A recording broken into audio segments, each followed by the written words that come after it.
Welcome to another CEO Wisdom Pod. We have Brian Crain with us today. Brian is a co-founder and CEO at Chorus One. He's going to explain in a moment what Chorus One is about. But yeah, Brian is a co-founder, serial founder.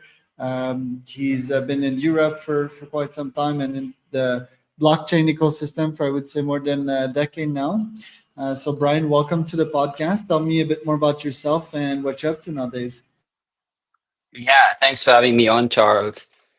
So my name is Brian. I'm from Switzerland originally. I got into crypto in 2013. It was just sort of at the beginning of that 2013 bull market, which was quite an insane one. I back then I had just finished my master's degree, so I started the Bitcoin meetup in Berlin, and then I started a podcast called Epicenter at the end of 2013, which was still running. So I think we're over 600 episodes at this point, and it's become the longest running crypto podcast. And then in 2017, I was chief operating officer of a project called Cosmos. Cosmos launched back then the Atom token and launched a bunch of software that ended up being sort of foundation for many different proof of stake networks. So even today, if you look at CoinMarketCap or CoinGecko top 100 coins, probably around 10 of them are built on the Cosmos stack. And then at the start of 2018, so 7.5 years ago, I started Chorus One, which is one of the first staking companies. So we were one of the first companies that would run infrastructure for these proof of stake networks. And that kind of looks like two things, right? On the one hand, we provide a service to the networks. And today we support around 40 different networks. And that service is kind of similar to what the miner does in Bitcoin. So, we get the transactions, we verify them, create blocks, do upgrades, basically maintain those different networks. So that's kind of on the one hand. On the other hand, of course, the customers are people with tokens to stake. And to them, the service really allows them, or gives them an ability to earn more tokens, right? To basically earn interest on the tokens or earn some additional revenues from their tokens. And there we work with many of the largest crypto funds. We work with custodians, exchanges, wallets, companies like Ledger, like many different entities that either have their own tokens to stake or they have their own customer base that holds tokens on these platforms and they want to allow them to earn staking rewards. So that's the company I've been building for the last 7.5 years. Very interesting. And what got you started in crypto? Was it pure desire to make more money and to have more freedom? Why did you get into it? So I really resonated with the vision for Bitcoin at the time, but also crypto more generally. Already had different projects trying to do different things, but the idea to have a financial system and the system where people can coordinate and transact with each other, that's peer to peer, where people can own their own assets and it's removed from nation states, and people can innovate without having to ask for a license or permission. I think that was just an extremely powerful idea, and I at the time was interested in starting a company or doing something entrepreneurial, but there was nothing I had found that really resonated with me that really inspired me until I found crypto. And then I think it was kind of different things. So first of all, I resonated with this the ideology and the vision in crypto.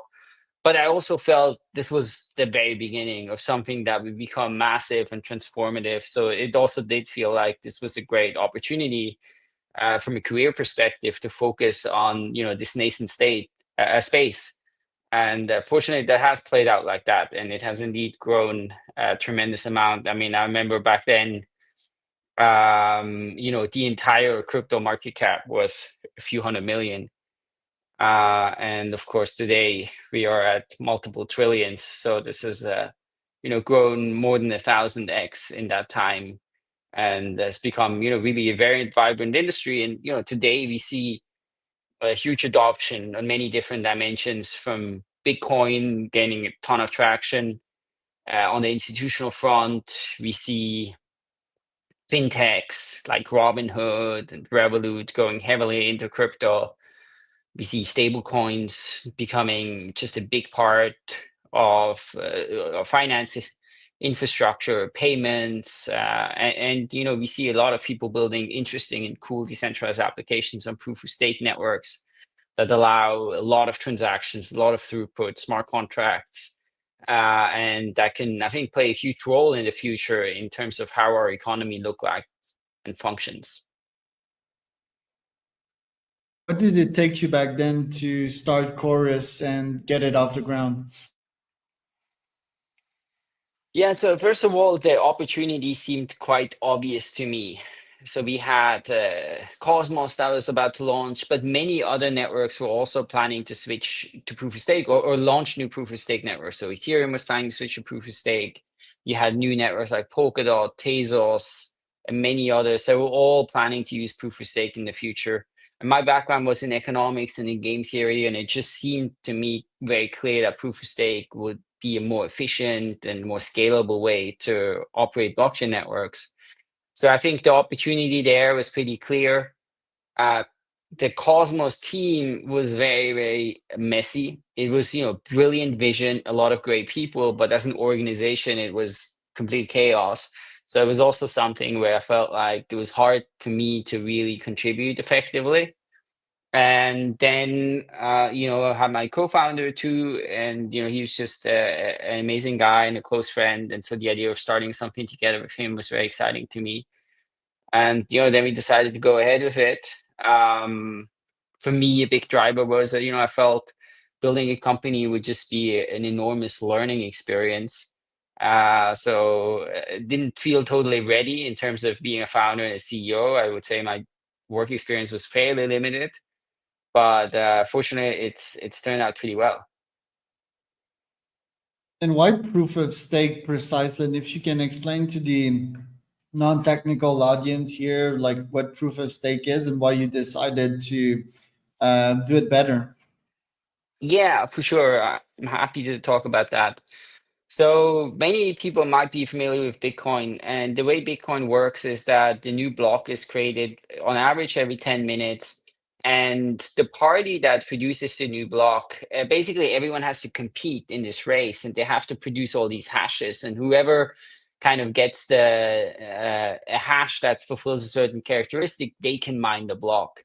Now, the characteristics of that is that you have a huge amount of many different parties. They have huge infrastructure, right? All of these special machines that just do Bitcoin mining, and it uses an enormous amount of energy. So there's a lot of benefits to that, but there are also downsides to that. And I mean, the downsides to that, first of all, cost is an enormous downside. So Bitcoin is, very, very expensive, right? It spends many, many tens of billions a year on all these miners. Now, in proof of stake, you basically say, hey, you want to have a blockchain that has security, maybe even better than Bitcoin, but that doesn't have the same costs. And the way you do that is you basically say the people who have the token of a particular network, let's say Ethereum or Solana, they can lock up that token and they then nominate someone like Chorus One to perform a similar work to a miner in Bitcoin. But now, the part, like we, for example, let's say we have 5% of the tokens of a particular network are staked with us, then we get to produce 5% of the blocks. But that means we don't have to run a huge infrastructure. We don't have a lot of energy expenditures, and it ends up being very efficient. And basically, the people put up their funds as sort of collateral. They guarantee that we do a good job, and they have some risks in some of the networks where, like, if you mess up, they could lose some of that money. But that doesn't really happen. And in reality, then they just earn more tokens. So this is a very efficient way for blockchains to function. Way cheaper, way less energy intensive, doesn't require special hardware. It's all kind of commodity off the shelf hardware. And, really today it's the way the vast majority of blockchains are secured and function. And is it still a profitable thing or an interesting thing to actually dedicate yourself to staking, even as an enterprise? Like, why would a big enterprise like, I don't know, Pantera dedicate itself to staking with your platform? So Pantera is a good example, right? So Pantera, and they are very typical for like clients we have, right? So what they do is they buy tokens. So they might buy Solana or something like that, and they hold it on in their fund, and they have LPs in the end who've given Pantera the money, and of course they trust someone like Pantera to make good decisions and like what tokens to buy. But afterwards, they hold this token for some length of time. But many of these VCs tend to be long-term investors. They might hold it for years. But then of course, let's say something like Solana, you can make 8-9% annually in staking revenues. So if you hold it long term, you want to make those revenues, right? Otherwise, you just don't provide the optimal returns for your customers. But then, those funds, they generally don't have their own infrastructure, they don't have their own tech people, so they will rely on third parties like us to do that service for them. And the staking precisely would have their coins increase in value. What's the advantage to actually stake with you? Is my question. Yeah, exactly. They earn additional coins. So let's say somebody stakes 100 Solana at the start of the year. At the end of the year, maybe they have 108, 109 Solana or something like that. So of course, if you're anyway a long-term holder of an asset, it's kind of a no-brainer to do that. And then, we can do that very well. So we can also do things around increasing the performance, where maybe we can earn like, 9.5 instead of 8.5 or something. And there's other things that are also considerations, things like compliance, right? Where you have like, third party audits, certifications, things like insurance in case of loss, or things like reporting is an important consideration where, they need an accurate accounting data for their staking positions, which is not necessarily easy to get. So, we've built a product around that. So there's a lot of different considerations that go into who to work with as a customer. Interesting. And how do you get in touch with these customers? What's your go-to market like? Is it mostly outbound or mostly inbound nowadays? It's a mix. There's definitely a lot of outbound. So, it's kind of our sales team. We have a research team, right, that goes pretty deep in these networks, but then they're also connected with these investors. So there's a lot of that, but it's also through channels. So, for example, we would integrate with different custodians, right? And then if somebody stores their coins in that place, then we would be one of the options for staking it. And there are the examples, like for example, many of you might be familiar with Ledger. So Ledger is these hardware wallets that a lot of people use to store their coins.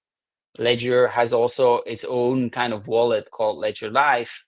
And then we run some of the validators for Ledger Live. So if you're in Ledger Live, you want to stake, then by default, it can show up like, Ledger by Chorus One validator. And so, people come through kind of a variety of different ways, but definitely outbound is a significant part of, how we get customers.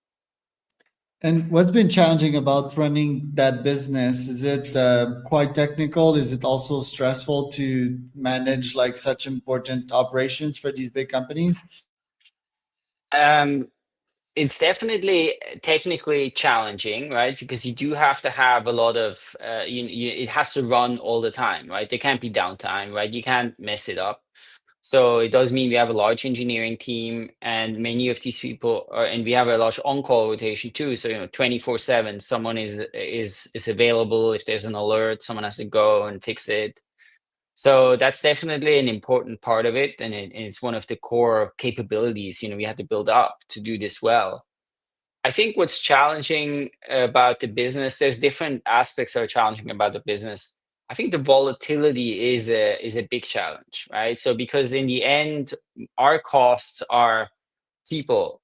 That's by far the biggest, right? So a pretty large team. like other staking companies too, I think all of them have fairly large size teams, which you kind of need to operate this well. And then you have infrastructure costs, and those costs, they don't vary with the crypto market. But our revenues are completely crypto market dependent, right? So if the market goes up by like 50% in a month, our revenues will probably go up 50% as well. So it means you have some periods where, it's very profitable and things are great. And then you have other periods where in bear markets where you end up losing money. So managing that kind of volatility is definitely one of the biggest challenges of the business. And how have you rode these crazy crypto market waves in the last couple of years? You've been like quite successful, I guess, in the bull run. Like, has that changed you? Um, Yeah, I mean, I've been through quite a few bulls and bear runs. I would say the first time, actually, I didn't expect that there would be a bear market. I expected it would just keep going up because at the time in 2013, you started to have a lot of adoption of Bitcoin and the price was just going up like that. And everyone was expecting, like, hey, it's going to keep going like this. Now, of course, it didn't happen. You didn't have a long bear market. And, since then, we've had our ups and downs. We have managed that fairly well, both personally and as core is one. Although, of course, you could always have done a lot better at managing those cycles too. I think in terms of how it's changed me, I mean, I've been fortunate enough to make enough money from crypto that I don't have to worry about money. So that's definitely had a significant impact of me. I think it just gives a sense of safety and relaxation, and you don't have to worry about this. And I think that's a hugely valuable thing. And your mission still stays the same. So is that what drives you out of bed on a daily basis? Yeah, I think our mission really is that we do see decentralized networks as becoming a cornerstone of the economy in the future. And us running infrastructure for these networks and doing it well, I think we can play a significant role in enabling that future and just bring a world about that's a lot more free and open and dynamic, and where you have more innovation at a faster rate. So that is still our mission and the thing we focus on. And what are the incumbents to that becoming a reality? There's a lot of scam in crypto. There's a lot of hype as well. The promise is great, right? But what could be the breaks to that bold vision of yours? Yeah, that's a great question. For sure, there's a lot of scams. That is a reality in crypto. But I think there's also a lot of good projects, right? People building like solid technology and building things for the future. I think there are fundamental challenges to adoption that are important. There are things like just what are the applications that people are building? Can we build like cool applications that people want to use on a day-to-day basis, right? And I think progress on that front has been slower than I think most people expected and hoped. Because today most people, they don't use crypto on a day-to-day basis. And so I think that's one challenge. So now what are the blocks for this? There are different things. For a long time, it was scalability. For a long time, these networks just weren't able to support a lot of transactions, or each transactions would be very expensive. Fortunately, that has been, pretty much solved. So now we're in a different state where we actually have a lot of block production. We have a lot of block space available. But I think the applications are still not quite there yet. I think user experience is a big challenge, right? Using crypto is still difficult. Managing keys is difficult. Wallets can be a challenge. So I think user experience is also something where we still need to progress a lot, and we're still pretty far from kind of the state that we need to get to, so that people just feel happy and safe using crypto on a day-to-day basis. Do you think that Ethereum will keep on remaining being a top like POS at the moment?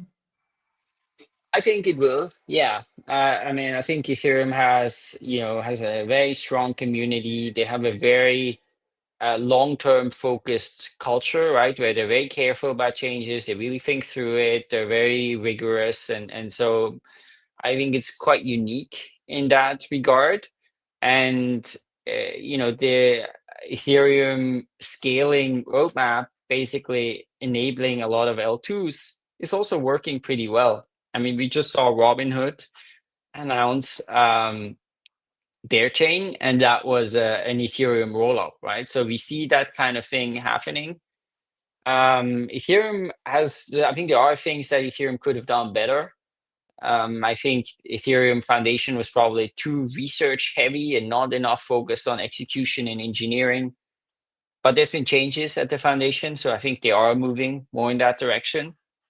And I think another thing that people in crypto discuss a lot about is that to what extent does Ethereum benefit when you have all these L2s and rollups being built on Ethereum? To what extent does it drive the Ethereum price? And that's still an open question where maybe the answers are not that great for. So I think that's also one of the reasons why we have seen Ethereum struggle a little bit price-wise in the last years. Although I think recently, the last few months, it's actually been performing pretty well. So I do think Ethereum was probably a bit oversold. Um, but in the long term, I have no doubt that Ethereum will continue playing a big role in the crypto economy.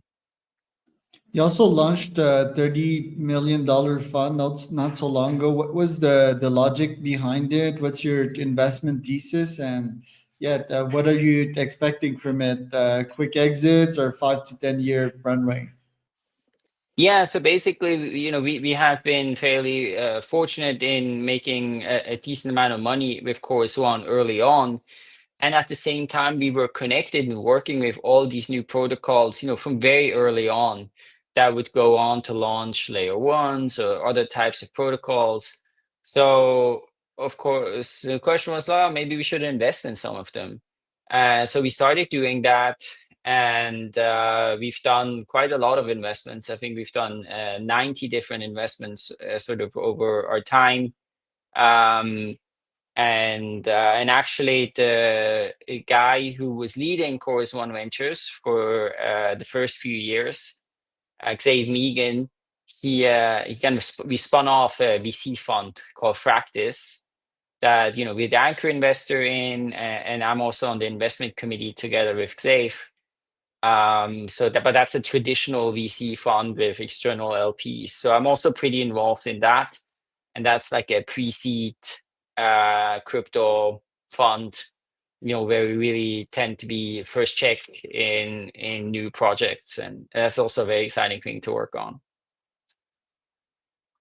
Tell me about the research angle as well. You've been investing into that too. Like, is there an ROI to this, or it's just purely to advance the greater good of the community? Yeah, research for us has a bunch of different angles. So one is, of course, that we look at a lot of new protocols and we have to figure out which ones do we want to support? Where do we want to run infrastructure? Because there's more protocols than we can support. And some of them may perform well, some of them may not. So there is this kind of almost a little bit venture-like decision we have to make on like what to support. So that's one angle. We also have a quant research team, which is focused on performance optimization. So we're focused on where can we earn higher APY, higher rewards for our customers? And so that's a very technical, super deep part of our research effort. And then, we also write a lot of content, research analysis on different networks. And that's definitely something some of our customers really value. Because if they are a big holder of a certain asset, then they're interested in like what's going on, and they value us contributing to those ecosystems. So there are a variety of different ways in which research for us also helps drive revenues and the growth of the business. Tell me about the podcast as well. You've done a whole lot of episodes, right? It's pretty rare in the field. What was the goal behind the podcast, and do you feel it has met your expectations so far? It absolutely has. I mean, I think the goal behind the podcast was basically, now, first of all, I was a podcast fan and listener. When I got into crypto, there was one podcast only. But I listened to it a lot in the beginning, and it was very helpful for me to learn. And then I wanted to start a podcast for a few different reasons. So first of all, I wanted to learn, right? And it's just a fantastic way where you can reach out to someone in crypto, a founder, and do a conversation with them. And we tend to go pretty deep, pretty technical. Podcast generally like an hour long or something. So I've done hundreds. I've done like over 300 episodes with many of the biggest people in crypto. I think we've had Vitalik on 8 times. We've had CZ on, we've had Kraken founder on, we've had Anatoly from Solana on like maybe 4 times. Did you So had we've Sam had, Bankman? and we did actually, yes. We had him on. Although I have a few co-hosts on the podcast, so I didn't do that interview. Unfortunately, or fortunately, I don't know. But we did have Yeah, him on the podcast at unfortunately, some such an point. interesting character, that guy. Yeah. I think it would have been interesting to do it, but yeah, he's been on the show as well. Very cool. Well, yeah, wishing you success with that, and already gigantic success with Chorus. So thanks for coming on, Brian. Where can people find out more about you? Yeah, so you can find out more on X. So my handle is Crain BF. So that's my personal one. Or of course, you check out Chorus One. So that's CHORUS.1. The website or Twitter is just, or X is just at Chorus One. So if you're interested in staking or anything we can help with, feel free to reach out. So it was Brian and Charles for another CEO